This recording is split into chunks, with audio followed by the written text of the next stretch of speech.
This video is sponsored by Card Kingdom. If you want to pre-order some Bloomburrow, use my link in the description.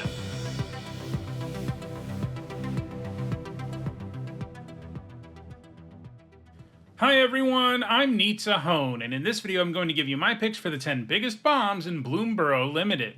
In Magic, a bomb is a good thing and refers to a card that is so powerful that it drastically alters a game in your favor. In other words, these are the cards you most want to open as your pack one pick one in draft or in your sealed pool at the pre-release. If you're interested in my thoughts on more than just the strongest cards in this set, then you should check out my set review where I gave my thoughts on every single card in it.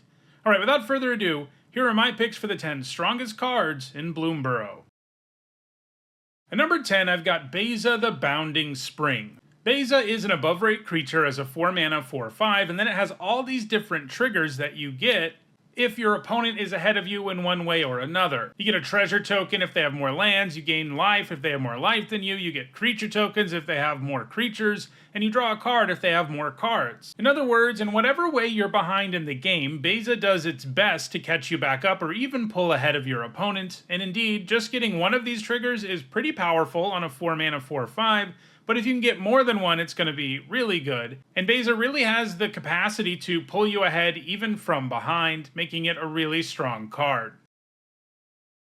At number 9, I've got Maha, Its Feathers Knight. This is another above rate creature as a 5 mana 6/5 with flying and trample. It's also got Ward, discard a card. This means if your opponent ever wants to remove or otherwise target Maha, they have to 2-for-1 themselves. And anytime the baseline of a card is that your opponent 2-for-1s themselves, it's going to be a really powerful card in Limited. And if things ended there, I might have given Maha a bomb grade, but it's even better than that because it also makes all of your opponent's creatures have base toughness 1. This is something that's not only useful when you're attacking, although it certainly is useful when you're attacking, because if your opponent tries to chump block Maha with any flyer, they're going to take a ton of trample damage now. But it's also useful if you're behind because it's going to make all of your opponent's creatures worse attackers too. Suddenly all of your offspring can trade with their 5-drops and stuff like that. So Maha drastically alters a game in your favor and can end the game in just a few swings in the air too.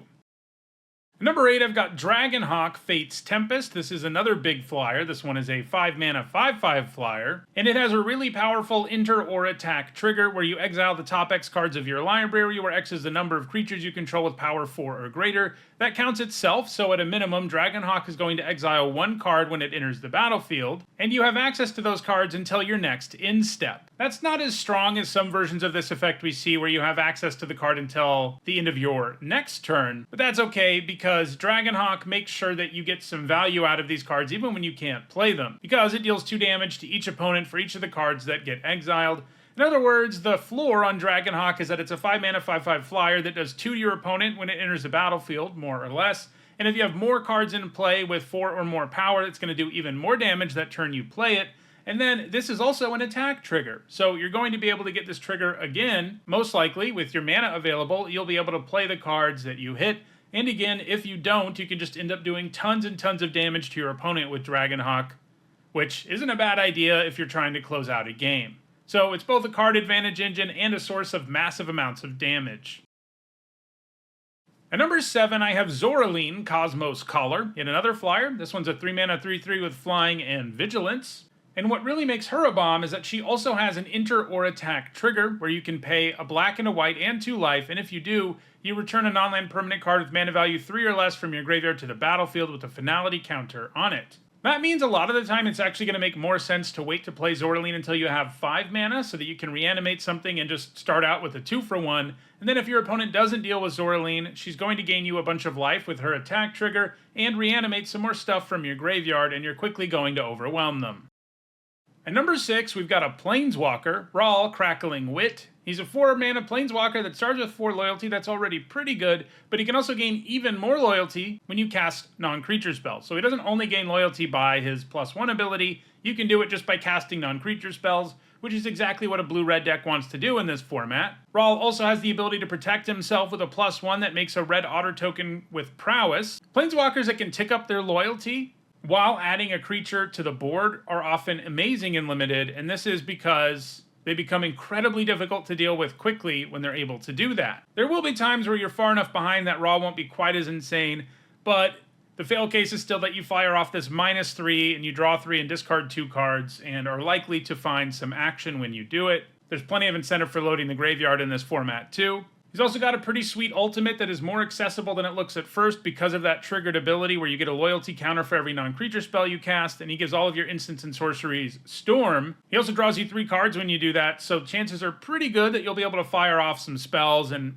get copies of them too if you get there. But you can really just play Rawl and use a +1 every turn and win lots of games simply by doing that.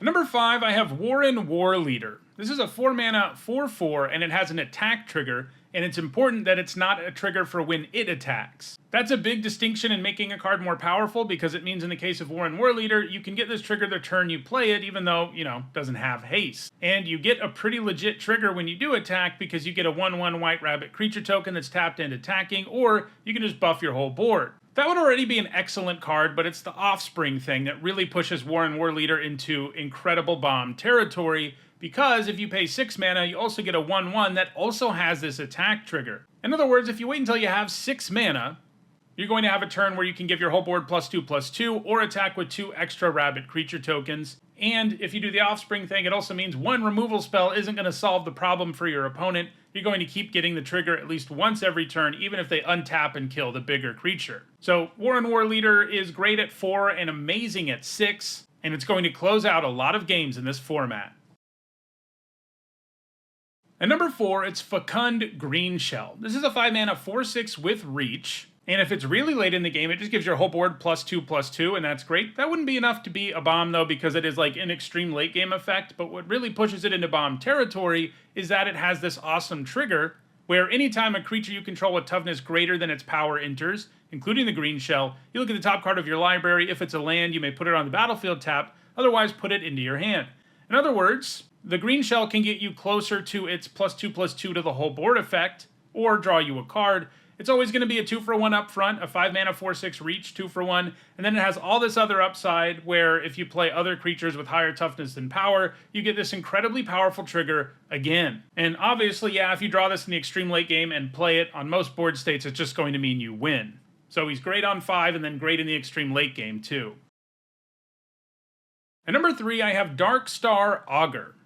So this is another card with Offspring, and I do think you have to cast this one with Offspring for it to feel like a bomb, but I don't know why you would ever not do it that way.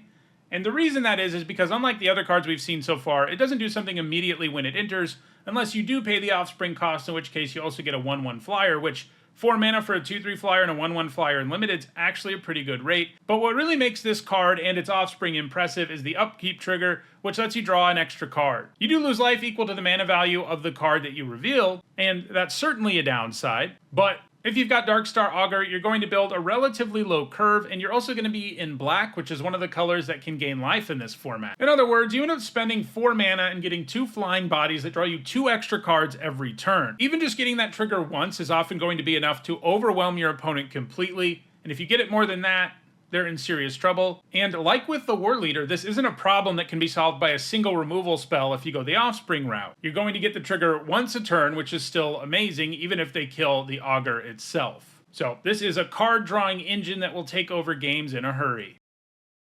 At number 2, I've got Season of Weaving. So this is an expensive sorcery at 6 mana, but the impact it can have on the game is game-breaking. Most frequently, you're probably going to choose to make a token copy of a creature you control twice and draw a card. That's 6 mana for 3 cards worth of value and a 3-for-1, and it gets even sillier if you're making copies of creatures with enter the battlefield abilities, which is reasonably likely in blue.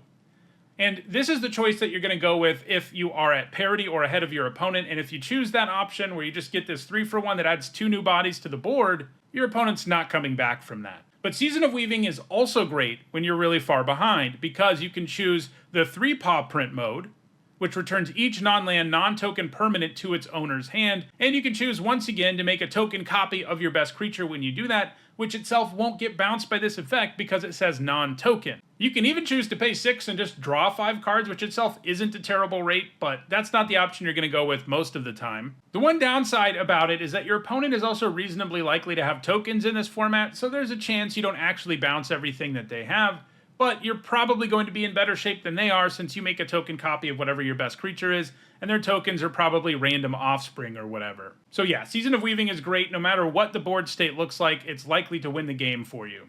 Before we get to number 1, here are the cards that received a bomb grade in my set review, but didn't make the top 10. And at number 1, we've got another spell, Starfall Invocation. It's a 5-mana Wrath, so it destroys all creatures. That kind of effect is often a little bit awkward and limited, because you end up spending all this mana, usually at sorcery speed, and wiping the board, and then your opponent untaps and they usually get to rebuild the board first.